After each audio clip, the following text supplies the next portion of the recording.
सबका सिपा सलार ही बोल रहा है, तो आम लोगों का क्या हाल होगा? आप अम्बेडकर के ही नहीं, अम्बेडकर को संविधान के भी दुश्मन हो। सदस्य जी 1 मिनट रुक जाइए। जी के नेतृत्व में गई और अंबेडकर जी की प्रतिमा को नुकसान कांग्रेस के कार्यकर्ता और आम आदमी पार्टी ने किया है। ये अपनी गलती छुपाने के लिए हमारे ऊपर आरोप लगा रहे हैं। सर, फैक्ट फाइंडिंग कमेटी बनानी है तो ये बनाओ कि देश का होम मिनिस्टर अब वो आप बात क्यों गलत बोला अंबेडकर साहब के लिए, ये बताओ ना। आप और अपनी बात करें। सर मैं यह बात ही कर रहा हूं, आज तक माफी नहीं मांगा।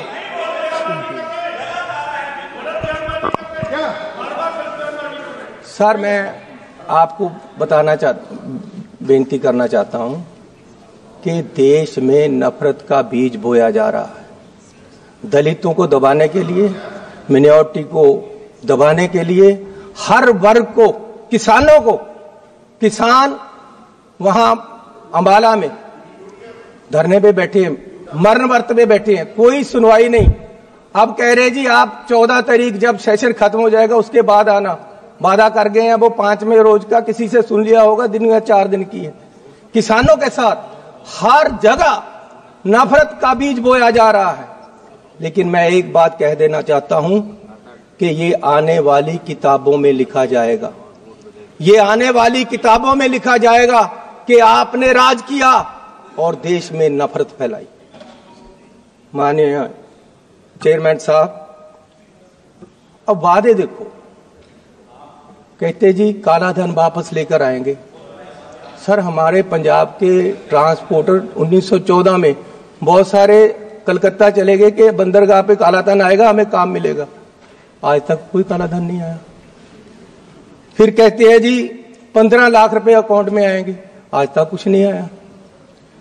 सर अब बिहार के लिए बड़े बड़े अनाउंसमेंट कर दिए, यहां देना है कुछ 2015 में बिहार के इलेक्शन थे, प्रधानमंत्री जी वहां गए।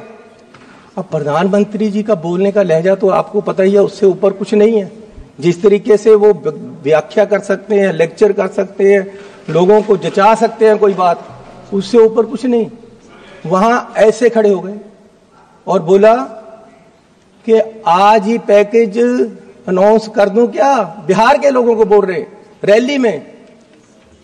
मुझे पता है 50,000 करोड़ से कुछ नहीं होगा, 60,000 कर दूं, अरे 70,000 कर दूं, 80,000 कर दूं, 90,000 कर दूं, 1.25 करोड़ रुपया आपको मिलेगा।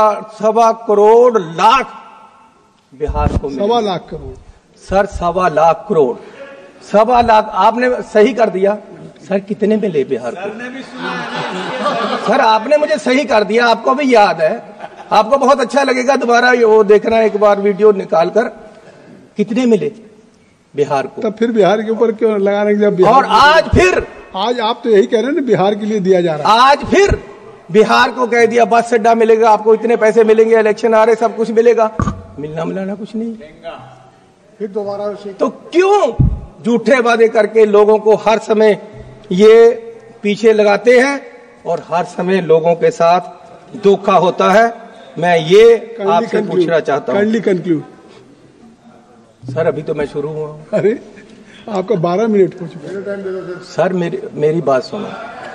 अब ये आरएसएस की हर समय बात करते हैं। स्पीकर भी बोलने वाले हैं आपके। सर ये नेशनलिज्म की बात करते हैं। Speakers and your time is limited, already you have taken 12 minutes. Sir बोलने दोगे कि नहीं? बोलिए। सर जितना मैं बोला हूं उससे ज्यादा तो आप बोल लिए हैं, बोलने तो दो सर। सर बोलने दोगे कि नहीं मुझे?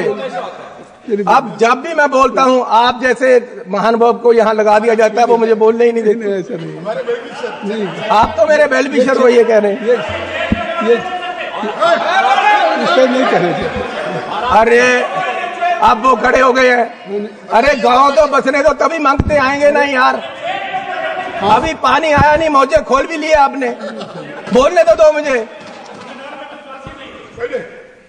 सर नेशनलिज्म की बात करते हैं, आरएसएस की हर समय बात।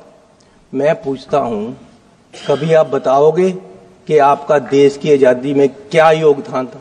आरएसएस का क्या योगदान था? आप राष्ट्रपति के अभिभाषण पे बोल रहे हैं, आरएसएस की विचारधारा पे बोल रहे हैं। सर आप मुझे बोलने देगा कि नहीं? मैं ये पूछना चाहता हूं। अब ये देखो सर, गौरव, ये पटेल साहब की बात कर रहे हैं, मेरे पास ये सर्टिफिकेट है कि पटेल साहब होम मिनिस्टर होते ही उन्होंने आरएसएस को बैन किया था। ये झूठ है बात? बोले। और फिर 1966 में, 1980 में आरएसएस के लिए ये कहा गया कि आरएसएस और जमाते इस्लाम कोई सरकारी कर्मचारी, कोई सिविल सर्वेंट उनका मेंबर नहीं बन सकता। लेकिन आज जुलाई 24 में, जुलाई 24 में बोलने दो सर, बोलने दो आप। अब बोलने दे रहा हूं, लेकिन एक बात है, अतीत की बात कर रहे हैं, कोई पंजाब के वर्तमान की बात करेंगे सर अब 24 में, जुलाई 24 में इन्होंने आरएसएस को ये कर दिया कि आरएसएस में कोई भी सरकारी कर्मचारी मेंबर बन सकता है। जब नेहरू जी देश के प्रधानमंत्री थे, 62 के चाइना युद्ध के बाद 1963 में इंडिया गेट पर परेड में राष्ट्रीय स्वयंसेवक संघ को नेहरू जी ने शामिल कराया। ये नेहरू जी को गाली दें, ये नेहरू जी के नीतियों को गाली दें। आरएसएस गणतंत्र दिवस के परेड में शामिल हुआ था। आप माफी मांगिए देश से कि नेहरू ने गलती की। ये आरएसएस शामिल हुआ, सर्टिफिकेट है, ये मेरे पास नोटिफिकेशन है सर के जानकारी दे रहे हैं। आरएसएस जानकारी दिया सर, बोलने नहीं देना तो आपकी मर्जी है। नहीं, मैं आपको बोलने दे रहा हूं, लेकिन आप कंक्लूड करिए ना। आरएसएस का मेरे पास नोटिफिकेशन है कि आरएसएस को कहा गया था कि आप कभी भी राष्ट्रपति का सरकारी कर्मचारियों को अभिभाषण होता है, सरकार पे बोलिए सर। पंजाब की सरकार, अब वकालत तो आप ही कर रहे हो सारी उनकी सर। अब आप कह रहे राष्ट्रपति का नोटिफिकेशन होता है, सरकार करवाती है। जो भी राष्ट्रपति करते हैं पहले काउंसिल ऑफ मिनिस्टर से पास होकर जाता है। आपका 15 मिनट हो गया। ला, अब बोलने नहीं देना, 15 मिनट हो गया सर। अभी 24 में आरएसएस को ये किया गया कि कोई भी सिविल सर्वेंट उनका मेंबर बन सकता है। But there are other speaker also from your party. How there is a time ना, already has taken 15 minute. He was giving only sir 15 minute से 12 मिनट तो आप ही बोल रहे हो। क्या करोगे आप? ये चन्नी पे पहले से लगा देते हो, आपके बोलना नहीं देना। तो सर मैं आपको निवेदन करूं कि मैं कह रहा था कि जुलाई 24 में सरकार ने ये कर दिया है कि आरएसएस का कोई भी अफसर, देश का कोई भी कर्मचारी आरएसएस का मेंबर बन सकता है। जो पहले नोटिस आपकी बात हो गई, बहुत बहुत धन्यवाद। लो सर, श्री पप्पू यादव जी, श्री पप्पू यादव जी सर, मुझे और स्पीकर नहीं बोल पाएंगे। आपका समय जो है, अगर इनको बोलने देंगे तो फिर और आगे के जो स्पीकर आपके नहीं बोल पाएंगे। There are number of, I think आप 1 मिनट मुझे अपनी बात कंक्लूड करिए। मुझे 2 मिनट दो। नहीं, अच्छा चलिए 1 मिनट। हेलो, अब 1 मिनट पे आ गए सर। पिछली बार यहाँ एक मेंबर साहब बोल रहे थे, जिनको इस बार मंत्री ने बनाया, कौन है वो, ठाकुर साहब। तो वो उन्होंने महाभारत छेड़ ली। मुझे सचमुच लगा जैसे धृतराष्ट्र के हस्तिनापुर के दरबार में दुर्योधन खड़ा होकर बोल रहा।